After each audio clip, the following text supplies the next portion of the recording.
सुंदर वन के पास एक बेहद ही छोटा सा गांव सीतापुर था। सीतापुर गांव में कई रहस्यमयी घटनाएं हो चुकी थी, लेकिन अभी तक कोई भी इस रहस्यमयी घटना के बारे में नहीं जान पाया था। अरे भाई, सुना है कि सुंदर वन में कोई महिला रहती है।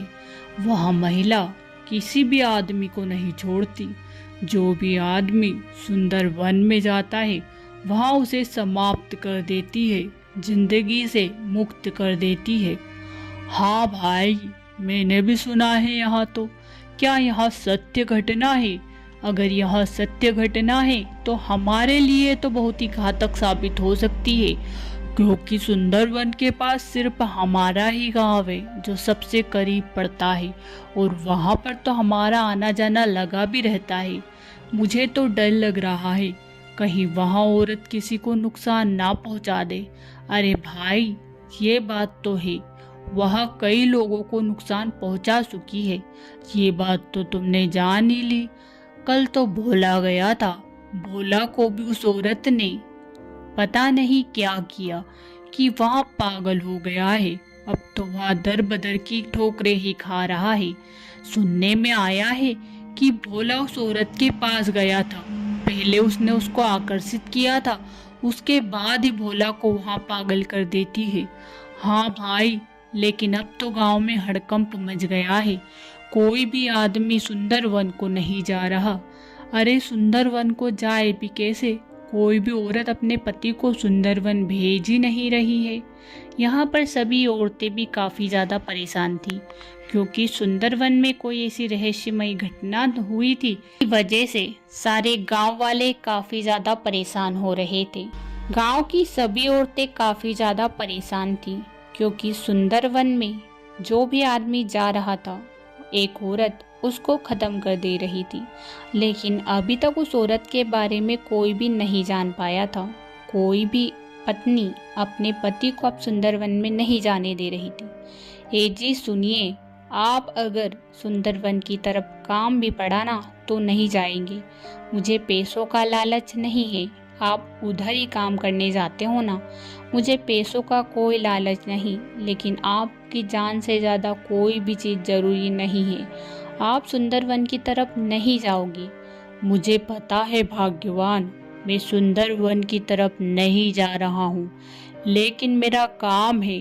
मेरा काम यही है, मेरा कर्म यही है, मेहनत करना। तो वो तो मैं करूँगा ही ना। क्या उस औरत के पीछे मैं अपना काम और कर्म छोड़ दूँ? मैं ऐसा तो नहीं कह रही कि आप अपना कर्म छोड़ दो। मैं ऐसा भी नहीं कह रही कि आप मेहनत ना करो। लेकिन मैं तो यही कह रही हूँ कि आप सुंदरवन की तरफ मत जाइए, क्योंकि सुंदरवन में आपको पता ही है, जो भी जा रहा है उसे वहाँ औरत खत्म कर रही है। मुझे पता है भाग्यवान, मैं सुंदरवन की तरफ जाऊंगा ही नहीं।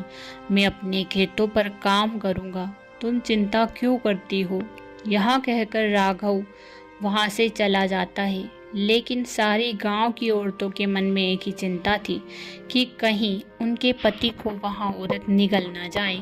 पता नहीं ऐसी कौन सी औरत थी।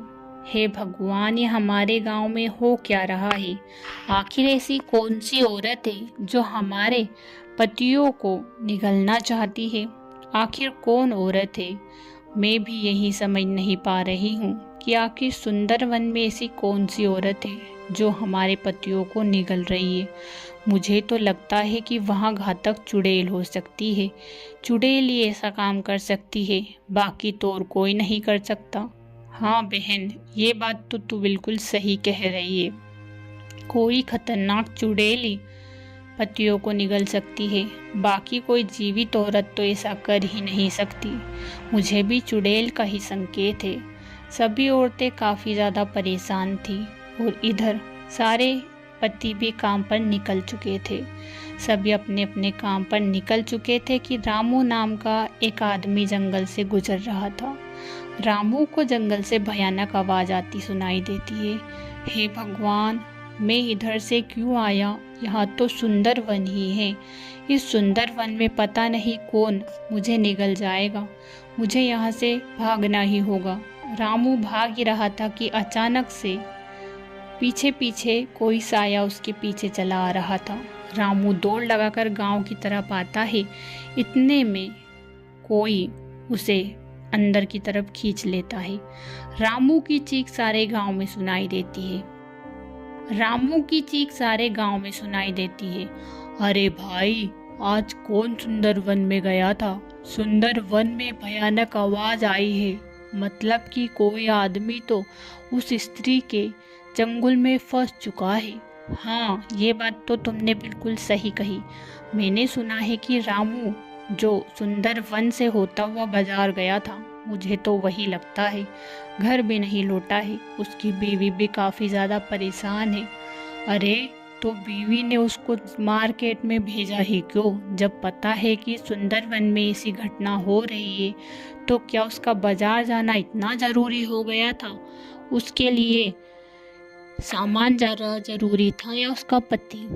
मुझे भी यही बात समझ नहीं आ रही है, लेकिन अब क्या कर सकते हैं? होने को आखिर कौन टाल सकता है? दिन बीतते चले जा रहे थे, लेकिन लोगों की समस्या समाप्त नहीं हो रही थी।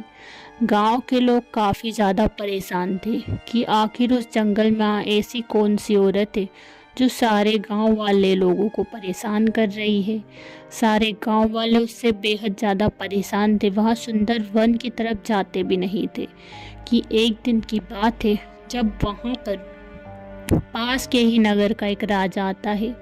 राजा सुंदर वन से होता हुआ आता है, लेकिन उसे कुछ नहीं होता।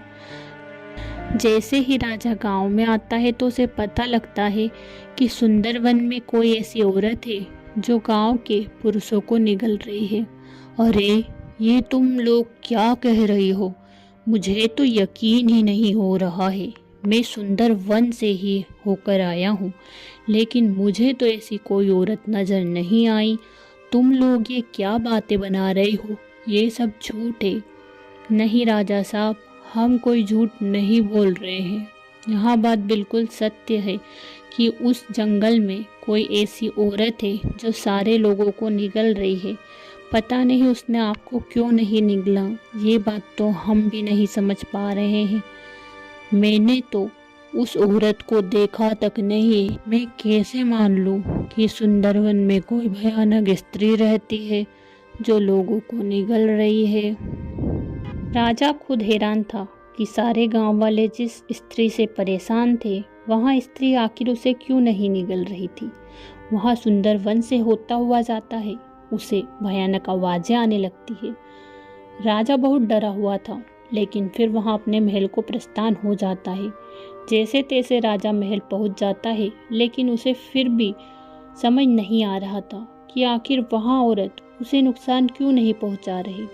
वहाँ अपनी रानी से कहता है, आपको पता है महारानी, आज मेरे साथ एक अजीब घटना हुई। मैं आपको क्या ही कहूँ। पास के ही सुंदर वन में कोई स्त्री रहती है जो कि चुड़ैल है। वहाँ लोगों को निगल रही है, लेकिन उसने मुझे नहीं निगला। मुझे विश्वास नहीं हो रहा कि मेरे साथ यहाँ क्यों हो रहा है। मुझे समझ नहीं आ रहा। राजा, आप आश्चर्यचकित ना हो। मुझे पता था कि सुंदरवन में कोई ऐसी स्त्री है जो लोगों को आघात पहुंचा रही है।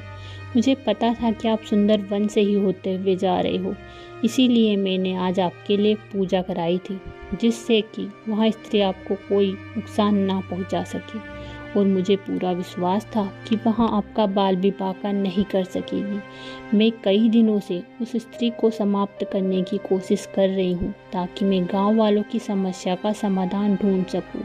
इसीलिए मैंने आज यहाँ अपनाया है। और मुझे पता है कि आप सुंदरवन नहीं जा रहे थे, लेकिन मैंने ही आपको भेजा था कि आप सुंदरवन जाइए। आप महल में काम में लगे हुए थे, तब भी मेरी बात माने आप सुंदरवन गए। यही कारण था सुंदरवन भेजने का, ताकि आपको पता लग सके कि पास के ही गांव के लोग कितने परेशान हैं, उनकी समस्या कितनी बड़ी है। राजा समझ जाता है कि रानी क्या कहना चाहती है। दूसरे ही दिन वहाँ महान पंडित को बुलाता और कहता है, ऋषि, मैं आपसे यही कहना चाहता हूँ कि पास के ही गांव की एक बहुत बड़ी समस्या है। कोई स्त्री है जो लोगों को काफ़ी ज़्यादा परेशान कर रही है, लोगों को निगल रही है। मैं यही चाहता हूँ कि आप इस समस्या का समाधान ढूंढ दें। आखिर वहाँ औरत कौन है? आप तो ऋषिगण हैं, आपसे कोई बात नहीं छुपी है, आपको सब पता है, आप अंतर्यामी हैं। आप आँख बंद करते हैं तो आपको पता लग जाता है कि आखिर वह रहस्य क्या है। पंडित उससे कहता है, इसमें गांव वालों की गलती है। एक गरीब औरत थी जिसका पति मर चुका था। गांव वाले लोगों ने उस औरत का काफ़ी ज़्यादा फ़ायदा उठाया और उसके बाद उसे मृत्युदंड दे दिया गया। इसी वजह से वह गांव वालों को परेशान कर रही है। लेकिन इसका एक ही हल है, अगर सारे गांव वाले उस औरत से माफ़ी मांग ले तो वह औरत उन्हें माफ़ कर देगी और हमेशा हमेशा के लिए चली जाएगी। इसके अलावा उसका कोई समाधान नहीं है। उस औरत ने आपको इसीलिए परेशान नहीं किया क्योंकि आपने उसके साथ ये सब कुछ किया ही नहीं था। आपको यह बात पता भी नहीं थी, लेकिन वह आपसे न्याय मांगती है और आप उसे न्याय जरूर दीजिए। राजा यह बात सुनकर गांव जाता है और सारे गांव वालों को यह बात बताता है। सारे गांव वाले राजा से माफ़ी मांगते हैं। हमें माफ़ कर दीजिए महाराज, हम कितने बड़े मूर्ख थे जिन्होंने उस औरत के साथ ऐसा किया।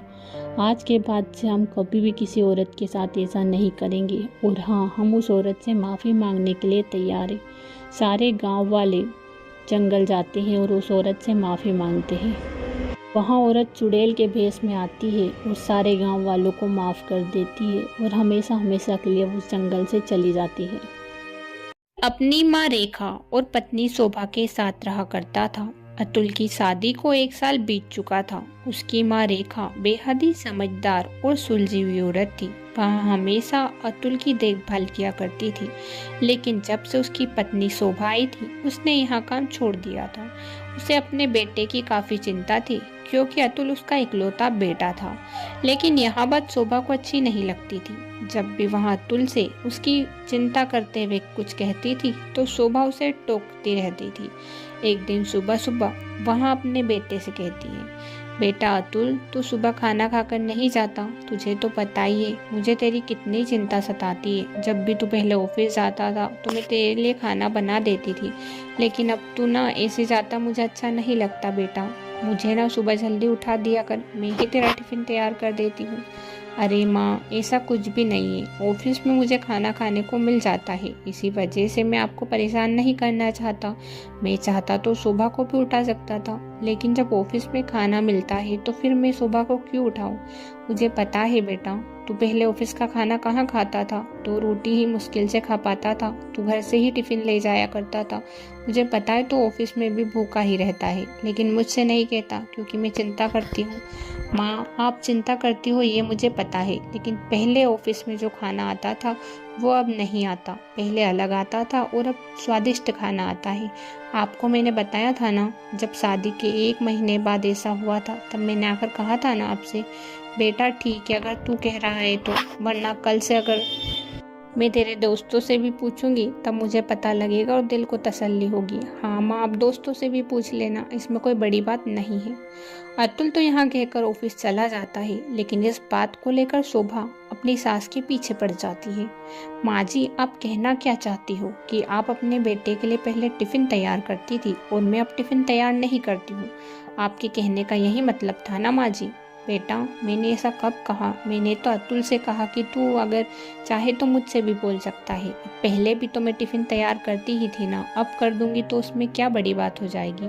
माँ जी, वो तो मुझे सब पता चलता है कि आपको अतुल जी की कितनी चिंता है और कितनी नहीं। आप सब दिखावा करती हो, आप मुझे ही बताना चाहती हो और अतुल जी की नज़रों में मुझे कम दिखाना चाहती हो। इसीलिए तो हमेशा आप अतुल जी के सामने ऐसी बातें करती हो जिसमें आप यही जताती हो कि मैं तुम्हारी बहुत चिंता करती हूँ और शोभा चिंता नहीं करती। बेटा, मैंने अतुल से हाँ बिल्कुल भी नहीं कहा। तुझे पता नहीं है, तेरे आने के पहले भी मैं अतुल की इसी तरह चिंता करती रहती थी, क्योंकि उसकी चिंता दिन रात रहती थी। वहाँ मेरा इकलौता बेटा है ना, इसीलिए। माँ, सबके इकलौते बेटे होते हैं, लेकिन आप तो कुछ ज़्यादा ही करती हो। मुझे लगता है कि आप अतुल को मेरे खिलाफ भड़काना चाहती हो, इसीलिए आप ऐसा करती हो। बेटा, मेरा कुछ इरादा ऐसा नहीं है। आखिर मुझे क्या मज़ा मिलेगा कि अपने बेटे को तेरे खिलाफ भड़काऊंगी? ऐसा कुछ भी नहीं है। शोभा की आदत दिन ब दिन बिगड़ती ही जा रही है। ऐसे ही करीबन 20 साल बीत जाते हैं, लेकिन 20 साल बीतते बीतते पता ही नहीं लगता। अब बहुत ही बुजुर्ग हो चली थी, उससे काम धंधा नहीं होता था। इस बात को लेकर शोभा हमेशा चिड़चिड़ी रहती थी। माँ जी, आप घर का काम धंधा कुछ करती नहीं है और बस दिन में पड़ी रहती है। आप ना मेरी मदद नहीं करवाती। पहले तो करवाती थी, लेकिन अब तो पता नहीं आपको क्या हो गया है। दिन भर सिर्फ खाना पीना और सोना। बेटा, मेरे हाथ पैर काम नहीं करते, इसीलिए अब मैं ना खाना नहीं बना पाती। पहले ना मैं सब कर देती थी, लेकिन अब तो पता नहीं मुझे क्या हो गया है। माँ जी, ये सब तो आपके बहाने हैं। मुझे पता है आप बहाना बना रही हो कि आपके साथ ऐसा होता है वैसा होता है। ऐसा कुछ भी नहीं है, आप तो करवाना भी नहीं चाहती। यहाँ कहकर शोभा अपने कमरे में चली जाती है। जब अतुल घर आता है तो उसकी माँ पूछती है, बेटा अतुल, क्या कर रहा है आज? मुझे ना डॉक्टर को दिखा दे, मेरी तबीयत कुछ ठीक नहीं लग रही। और बहू कह रही है कि काम करवा दूँ। अब तुझे तो पता ही है ना कि मेरी हालत कैसी है, दिन ब दिन बिगड़ती ही जा रही है। मुझसे काम धंधा नहीं होता बेटा। तो बेटा बहू को समझा देना ना, उसे वह गुस्सा ना करे। हाँ माँ, मैं उसको समझा दूंगा, आपको चिंता करने की ज़रूरत नहीं है। अतुल अपनी बीवी शोभा से कहता है, शोभा, तुम माँ से इस तरह कैसे बर्ताव कर सकती हो? तुम्हें पता है ना उनकी तबीयत ठीक नहीं रहती, फिर तुम उससे इस तरह से कैसे बोल सकती हो कि वो काम करे? अरे मैंने तो ऐसा कुछ कहा ही नहीं। माँ जी तो आपको मेरे खिलाफ भड़काना ही जानती है। पहले से ही वहाँ यहाँ करती आई है और अब भी उन्होंने यही ठान लिया है कि हमारे रिश्ते को खराब ही करना है बस। माँ जी की आदतों में ना बिल्कुल भी सुधार नहीं है, वह जैसी की तैसी है। मैंने ऐसा कुछ कहा ही नहीं अतुल। मैं माँ से भला काम क्यों करवाऊंगी? मुझे भी पता उनकी तबीयत ठीक नहीं है। मैंने उनसे कुछ भी काम के बारे में नहीं कहा। तो फिर माँ झूठ बोल रही थी क्या? हाँ, आपकी माँ तो हमेशा ही झूठ बोलती रहती है। तो आज कौन सी बड़ी बात हो गई? आपको अब पता चला क्या? अतुल कुछ समझ नहीं पाता। उसे समझ ही नहीं आ रहा था कि आखिर कौन सच बोल रहा है और कौन झूठ। ऐसे ही कुछ समय बीतता चला जाता है और एक दिन शोभा अपने मन ही मन सोचती है, आज तो मैं खाना बनाऊंगी ही नहीं, चाहे कुछ भी हो जाए। माँ जी बहाना बनाकर घर का काम धंधा नहीं करवाती, दिन भर पड़ी रहती है। कुछ कहूँ तो अतुल से कह देती है, आज तो मैं घर का खाना बनाऊंगी ही नहीं। इसी तरह शोभा अपने कमरे में ही बैठी रहती है, बाहर खाना कुछ नहीं बनाती। अतुल तो ऑफिस के लिए चला जाता है, लेकिन उसकी सास को भूख लगती है। वह अपनी बहू से कहती है, बहू, मुझे काफ़ी ज़ोरों की भूख लगी है, मेरे लिए खाना बना देना। देखना मेरी हालत भी ख़राब हो रही है और भूख भी लग रही है ऊपर से। माँ जी, खुद का खाना खुद ही बना लो, मुझसे तो खाना नहीं बनता। आप वैसे भी दिन ब दिन बहाना बनाती जा रही हो, आप इतना तो कर ही सकती हो, खुद के लिए खाना तो बना ही सकती हो। बेटा, मेरी हालत ठीक नहीं है, वरना मैं खाना बना लेती। मुझे कुछ ही बना कर दे दे, मुझे ज़ोरों की भूख लग रही है बेटा। माँ जी आपसे कहा ना अब यहाँ से जाइए, मुझसे खाना वाना नहीं बनता।